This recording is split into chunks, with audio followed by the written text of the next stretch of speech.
आज हरिभक्त पारायण भाऊसाहेब महाराज जोशी यांच्या दिंडीमध्ये आलेलो आहे। दिंडी क्रमांक 135 मध्ये मी आलेलो आहे आणि तिथले आज पावसामध्ये चालणारे सगळे साधू आणि संत पंढरीच्या मालकाच्या दर्शनाला चाललेले आहे।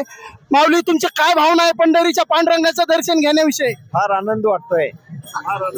आता तुम्ही हे पावसात चालतात, आनंद वाटतोय का? एकदम आनंद वाटतोय, समाधानी आहे। वा, म्हणजे पाऊस पडला म्हणजे तुम्हाला असं वाटतं की विठ्ठल बरसाला भेटले बस। वा, हे सगळ्या संतांचं महंतांचं टाळ गरजर याच्या जारी जारी माऊली पुढे आता इथून कोणाला भेटायला जायचं आपल्याला?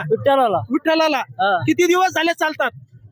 5-6 दिवस। 5-6 दिवस झाले। वा, बरं आता हे वारा पाऊस थकन कधी वाटत नाही का? असं वाटत नाही का नको आता हे काय वाटत नाही, संसाराचं घरचं ध्यान येत नाही का? ध्यान येत नाही। वा वा वा वा, आनंद आनंद आनंद आहे। रामकृष्ण हरी, रामकृष्ण हरी। वा.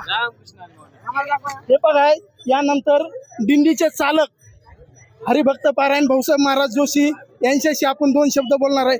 बाबा, आज आपली दिंडी क्रमांक 135 पाऊस वारा काही नाही बघता तुम्ही पंढरीची वाट चालतात, याच्याविषयी तुम्ही भाविक भक्तांना काय सांगू इच्छिता?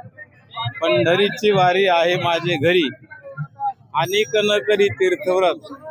वारी हा एक निर्धार आहे, वारी ही एक निष्ठा आहे, वारी हा एक निश्चय आहे की जो वारकऱ्याकडे पाहिल्यानंतर कळतं, देह जावो अथवा राहो पांडुरंगी दृढ भाव।